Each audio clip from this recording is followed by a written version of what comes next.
Hi, we're going to talk about riveting today. Specifically riveting things to a coronet. The techniques I'm about to teach will work with, to replace the word coronet with jewelry, replace the word coronet with armor, and you'll have all of these techniques apply.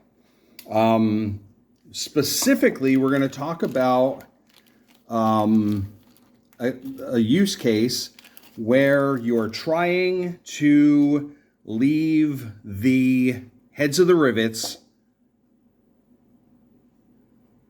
visible. There's another technique called hidden rivet technique. I'll do another video on that later. But today we're talking about the use case where you want visible heads. You want the head to remain clearly seen and set up so there's no mystery about how the thing being riveted to the piece is held onto the piece. Sometimes hidden rivet technique is applicable for cases where you don't want your customers to see the rivets. You don't want people, whoever's viewing your piece, to see how the decorative trim or whatever is attached. And it's aesthetics. It's not for strength or anything. There's no difference. So anyway, what we're going to do is I'm just going to since I have the first hole prepared, we're going to kind of breeze through. I'm going to call it the right way. We're going to breeze through the right way first. This is my anvil. Doesn't look like much of an anvil. Most of us, when we hear the word anvil, we're thinking 150-pound thing that dropped on a coyote's head in a cartoon when we were kids. This is a specific type of anvil. It's a riveting anvil. It's made for exactly the purpose we're talking about. We don't want, if you're going to have the head of the rivet visible on the piece, you want the head of the rivet as perfect as it is right now. I mean, you want it to be unmarred, no trace of hammer marks, nothing, right? So I got this piece of tool steel and I took my 1/8-inch carbide burr. It's hard to see over there, but it's easy here. 1/8-inch carbide burr. And I ground into the end of this tool steel before it was hardened a depression. Depression, it turns out, is exactly the size, I did this on purpose, it shows up best against my red shirt, I guess, exactly the size of the head of the rivet. They're the same dome. Pretty cool, huh? Now I'll show you why we do that. So we take our anvil and we clamp it in our vise, which you can actually see, but I'm going to turn the camera anyway. And I'm going to drill this hole a little better because the rivet isn't fitting through it perfectly, and it's got to fit through, and it shouldn't be sloppy. The rivet should not slop around in the hole at all because that has the potential of weakening the joint.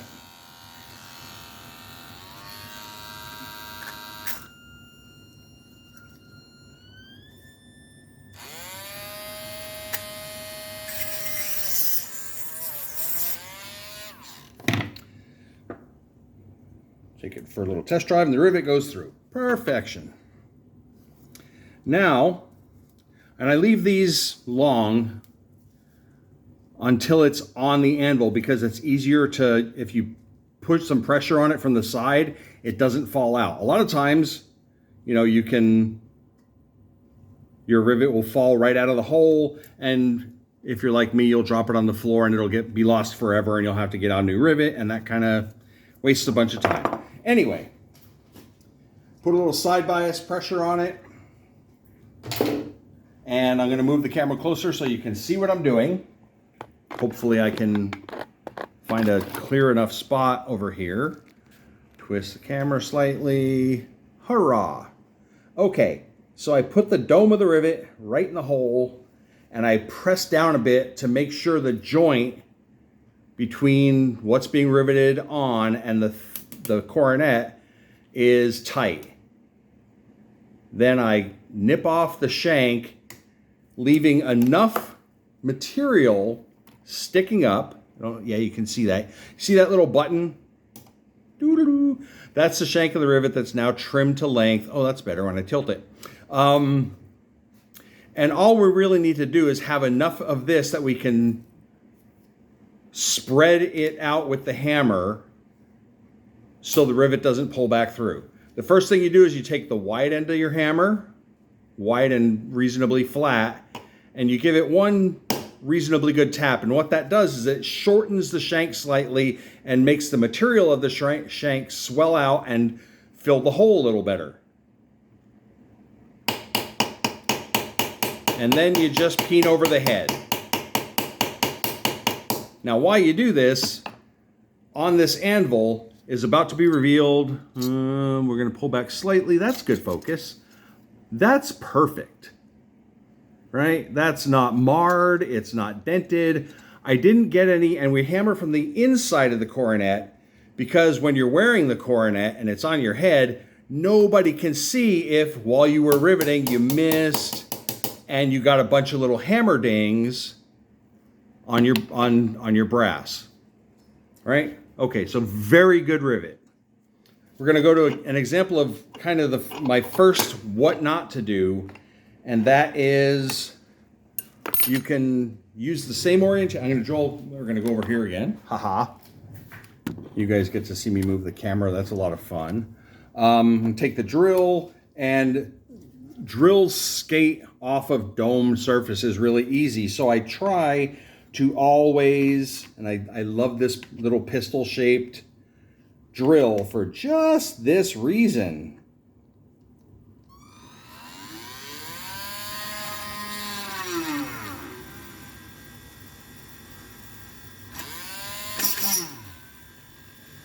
Ideally, I should be dipping this drill bit in this cool product I have called Burr Life. It's a lubricant.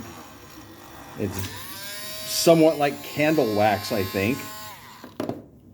It's in this little jar here, Burr Life. You can get it from Rio Grande.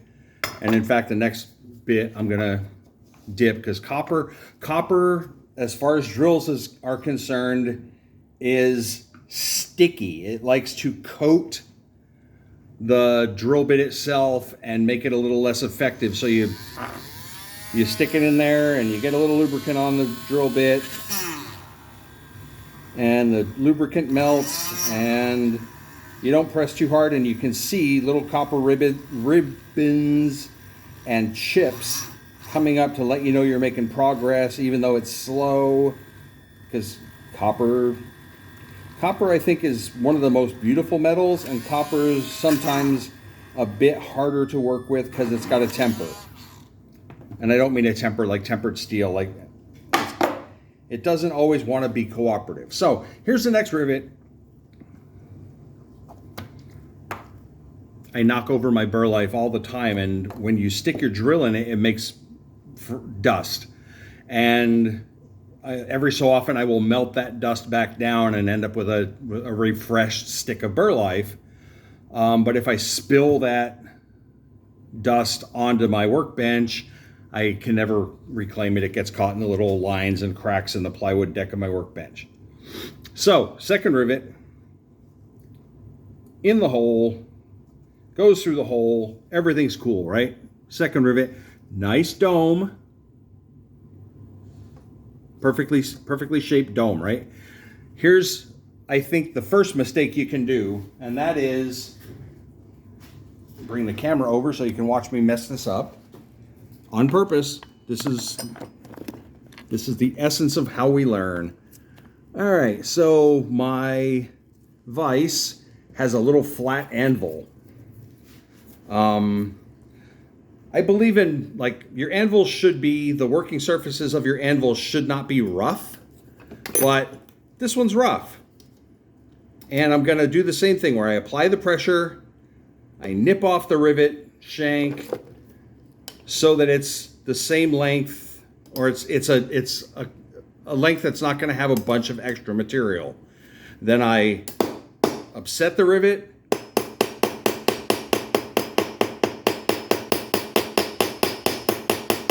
peen the rivet over nice and good. Where's my lens? There's my lens. This rivet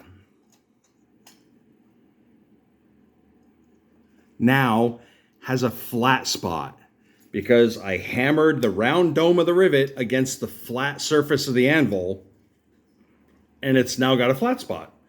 Not quite as attractive as the rivet that was set in the domed anvil.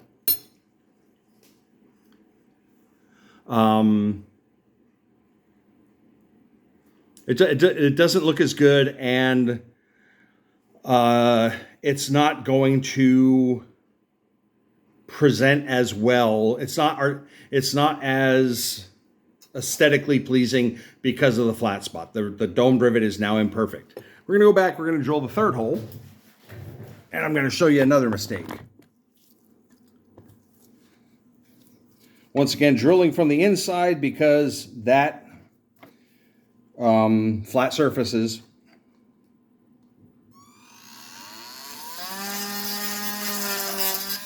And you see the drill even wants to skate on my flat surface here. You see, whenever I'm doing stuff for video, it feels like I'm in a hurry. There's some burr life on the end of my burr. Actually, on the end of my drill bit, it's not a burr, I know. But look at that, the drilling, you can't see it. It's a wax-based material.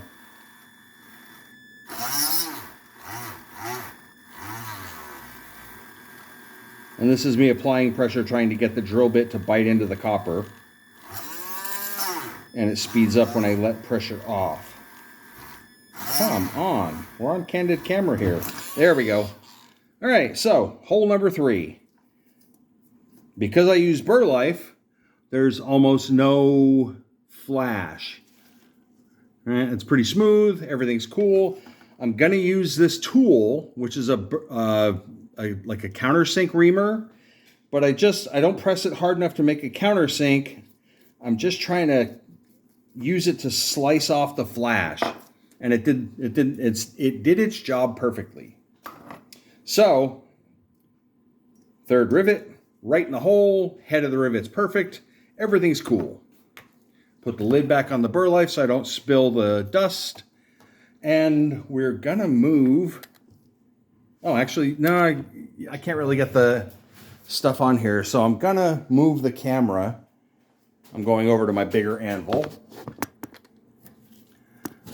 I'm gonna tilt the camera, maybe. It's gonna fall over if I do this. Eee, that's lovely. That angle's awesome. How about this?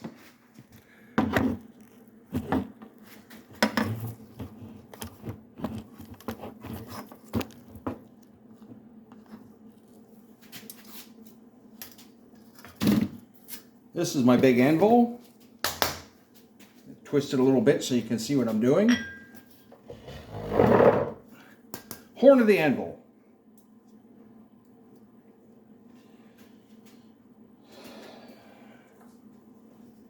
Same nippers, same everything.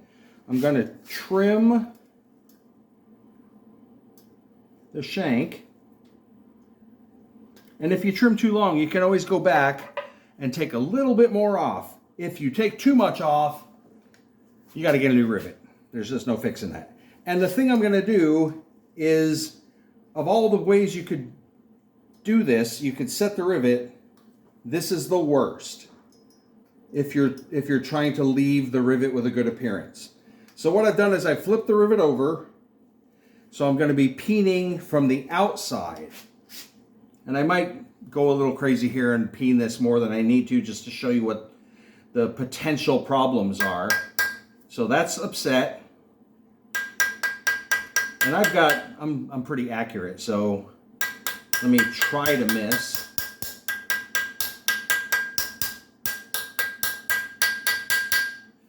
All right, now we're going to talk about this rivet. This is the worst.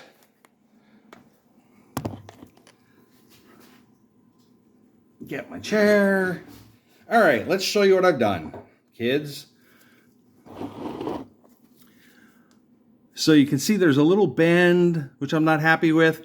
But if you look at the part of the rivet that is available to be seen, it's very unattractive. It looks just like the heads of the shank bits of these ones, but now that's visible on the outside.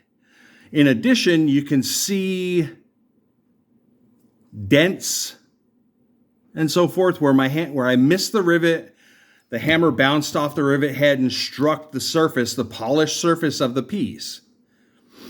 This is probably the most undesirable of all the looks that you can do when you're setting rivets.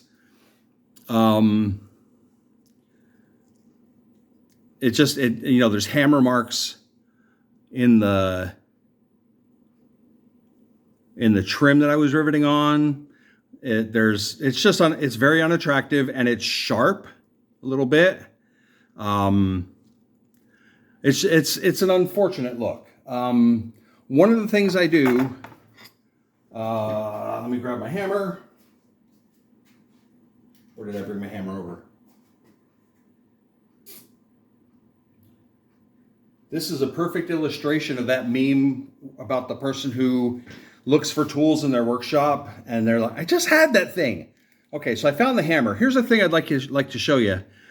These are the striking surfaces of my hammer. And I have polished the bejesus out of them. And about once every couple of weeks, I polish them again. And I want that surface to be as shiny as possible so that when I'm hitting every mar, every surface imperfection of this hammer, every single time I strike my metal, I transfer the image of that surface imperfection to the surface of what I'm working on. So I want that to have as little imperfections, as a few imperfections as possible, so I polish it kind of often.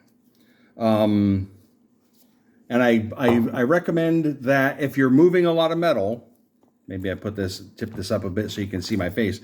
Maybe if you're moving a lot of metal, you have like a couple of hammers that aren't polished, for hard work, and then a couple of hammers that are very polished for the stuff that is going to be visible to your audience, whoever's seeing you wearing that new helmet or any of that sort of stuff. So that's kind of a chat about riveting. And next we'll talk about hidden rivet technique and how you make it so your customer, your audience is not going to see the rivet at all. You use this technique if, in particular, if you either hate soldering or have metals that can't be soldered, or you've already set gemstones that if you apply the heat of a torch to the piece, you're going to crack the gemstones or cause them to craze or something. Pearls are great for this. You can burn up pearls pretty badly just by having the flame pass near them. Sometimes will black carbonize the surface of your pearls. Anyway, I've rambled on way too long. This is another very long, very nice video. Hope you enjoy it. Hope you learned something. Thanks.